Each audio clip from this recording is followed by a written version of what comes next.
Boker Tov, mes chers amis, nous sommes arrivés dans la Megillat Esther au sixième chapitre et on va lire les 4 et 5 premiers versets qui disent ainsi. Cette nuit-là, le sommeil fuyait le roi, il demanda d'apporter le livre des annales, des chroniques, et elles furent lues devant lui. On trouva écrit que Mardoché avait dénoncé Bigtana et Teresh, et deux des eunuques de roi gardiens du seuil qui avaient cherché à porter atteinte au roi Assuérus. Le roi demanda: Quel honneur et quelle dignité a-t-on décerné à Mordechai pour cela? Ses serviteurs lui répondirent: Rien n'a été fait en sa faveur. Le roi demanda: Qui est dans la cour? Or, Haman pénétrait dans la cour extérieure du palais royal pour demander au roi de pendre Mordechai au gibet qu'il avait préparé pour lui. Les serviteurs lui répondirent: C'est Haman qui se tient dans la cour. Le roi dit qu'il entre. Alors, il y a plusieurs anomalies dans ce texte. D'abord, on parle de livre des annales et elles furent lues. Qu'est-ce que ça veut dire que quelqu'un a lu pour le roi? Pourquoi une fois il y a marqué Biktan au Teresh et après il y a marqué Biktana va Teresh, donc il y a une anomalie dans l'écriture des deux eunuques. On a demandé aussi pourquoi le roi demandait-il qui est dans la cour. Pourquoi? Parce que les serviteurs lui ont répondu rien n'a été fait en sa faveur en désignant la cour. Et il a dit qui c'est qui est dans la cour? Pourquoi vous désignez? Il y a une personne. Et ils ont dit oui, justement, c'est Aman qui a empêché que Mordechai reçoive sa récompense. Et le comble, c'est que le roi a donné tous les honneurs à quelqu'un qui ne les méritait pas. Alors, qu'est-ce que ça veut dire que le sommeil fuyait le roi? N'oublions pas que Haman, sans avoir même consulté le roi, avait déjà érigé la potence sur laquelle il voulait pendre Mordechai. Et dans l'expression qu'il avait préparée pour lui, les Chachamim nous disent dans Esther Rabbah que pour lui, pour le roi, parce qu'il avait aussi l'intention de faire pendre le roi. Alors pourquoi il a fallu que ce soit une poutre aussi haute? Il y a plusieurs explications, une très intéressante. Et d'ailleurs, il paraît que c'est le cas jusqu'à aujourd'hui, que si le fil ou la corde se casse, le coupable est libéré. Alors, il avait peur que ça soit le cas, et il a dit si Hachem fait un miracle, alors même si la corde se casse, donc 50 amotes, c'est presque plus de 30 mètres, donc il tombera et c'est sûr qu'il mourra de cette chute. Alors, c'est pour ça que quand Haman est sorti, et il a trouvé que Mordechai était en train de pleurer, de se lamenter et d'étudier avec ses élèves. Le Midrash nous dit qu'il a compté, il a vu qu'il y avait 22 000 élèves. Donc là aussi, on est impressionné du nombre d'élèves, pratiquement comme Rabbi Akiva, qui était 24 000. Et qu'est-ce qu'il a fait? C'était des enfants, il les a fait attacher avec des chaînes de fer et il a mis des gardes en disant, dès que je vous donnerai l'ordre, avant de pendre Mordechai, vous allez égorger ces 22 000 enfants.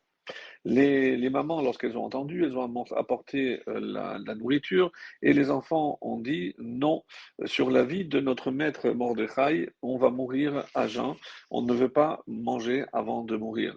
Et lorsque ces gémissements d'enfants sont arrivés jusqu'au ciel, Hachem a dit mais qu'est-ce que c'est ces gémissements pareils à des agneaux ou à des chevreaux? Et on est venu dire, Moshe, que lui a répondu, ce ne sont ni des chevaux, ni des agneaux, mais les âmes pures des enfants de ton peuple qui sont dans l'affliction, ils sont affamés parce que pendant 3 jours ils n'ont pas mangé, et on les a couverts de cordes et de chaînes parce qu'ils s'apprêtent à les égorger comme de simples agneaux. Hachem a été pris de pitié et il a envoyé donc un rêve au roi Achashverosh où il voyait, d'ailleurs on dit que Laïla Hazé, qu'est-ce que c'est cette nuit-là? C'était la nuit de Pessah, l'El Shimurim, une nuit de protection très particulière. Et c'est à ce moment-là donc on peut considérer que les Juifs ont été sauvés parce que à travers un rêve, Achashverosh, d'abord il a senti un danger et il s'est réveillé en sursaut. Qu'est-ce qui s'est passé? Il a vu que Haman s'apprêtait à le tuer avec une épée. Alors qu'au début, il soupçonnait Esther d'être de connivence avec Mordechai, et il s'est dit, mais comment quelqu'un veut me tuer et que personne ne vient m'avertir? Est-ce que c'est le fait que je n'ai pas récompensé quelqu'un qui m'a sauvé, et c'est la raison pour laquelle il a fait donc venir les livres des annales, des chroniques, et l'habitude c'était qu'il y avait ces serviteurs qui devaient lire pour qu'il s'endorme. Alors, il s'est dit donc peut-être que j'ai été ingrat envers quelqu'un qui, au contraire, m'a fait du bien.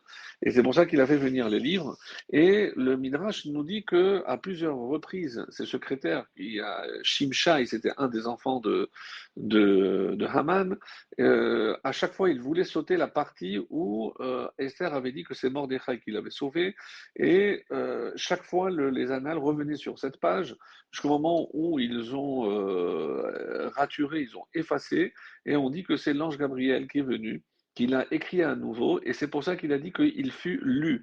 C'est comme s'il y avait une voix qui est venue, et ce ne sont pas les serviteurs qui ont lu, mais une voix céleste. Lorsque Mordechai avait demandé à Esther de ne pas dire son nom, et Esther ne l'avait pas écouté, et c'est pour ça que son nom figurait dans ses annales, donc il a compris que le roi était débiteur à Mordechai. Il a dit, mais alors que c'est sûr que Esther ne veut pas de mon mal, puisque elle aurait pu ne rien me dire, et j'aurais été mort déjà depuis longtemps. Donc il a compris que il y avait un autre qui lui voulait du mal, et c'est comme ça qu'il est parvenu à la conclusion, vu que le rêve se répétait, et chaque fois qu'il somnolait, il sentait que Haman levait une épée contre lui et contre Esther. Il a compris que Esther était au contraire avec lui et que c'était Haman qui était en train d'ourdir un plan pour les tuer.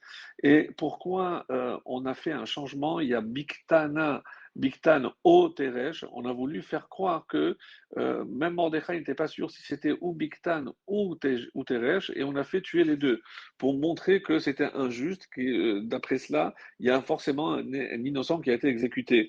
Et Hachem donc a fait un miracle et le O s'est séparé, le Aleph est allé avec Bigtan, donc ça fait Bigtana, et le Vav, Va Teresh, est allé avec Teresh, et c'est comme ça qu'il a compris que Mordechai méritait une récompense. Quand il a compris qu'il était donc redevable à Mordechai, il s'est calmé et il a dit maintenant qui est dans la cour? Pourquoi vous avez désigné la cour? Et il a compris que c'était Haman qui était venu pour le tuer. Et il pensait pourquoi il vient tellement tôt, peut-être qu'il voulait me surprendre. Et il n'a pas été annoncé. Et c'est pour ça qu'il a dit quel honneur et quelle dignité a-t-on décerné à Mordechai pour cela? Et ils ont répondu rien n'a été fait en sa faveur parce que, au contraire, tu as élevé dans les honneurs Haman qui ne le méritait pas et qui est ton véritable ennemi parce que c'est à cause de lui que Vashti a été tuée, que tu as épousé Esther. Mais le but d'Haman, sache-le, était de te faire épouser sa fille. Donc, lorsque les serviteurs et les eunuques ont parlé de la sorte, il a compris que le moment était arrivé de récompenser non seulement Mordechai, mais de punir Haman. Et c'est pour ça, dès qu'il rentre, il va poser la question, comme on le verra dans les versets suivants, et c'est pour cela que quand il voulait faire la demande de pendre Mordechai, pourquoi tellement tôt?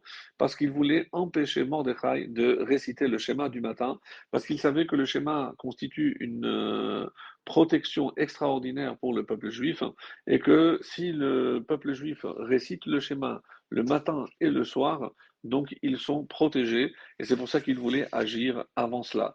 Alors, donc le roi est arrivé à la conclusion, le rêve donc que j'ai fait est vrai, Haman n'est venu que pour me tuer, et c'est du ciel qu'on m'a envoyé cette vision pour que je puisse avoir la vie sauve, et c'est comme ça qu'il se termine. Alors ne le faites pas venir, qu'il entre, et on verra véritablement quelles sont ses intentions.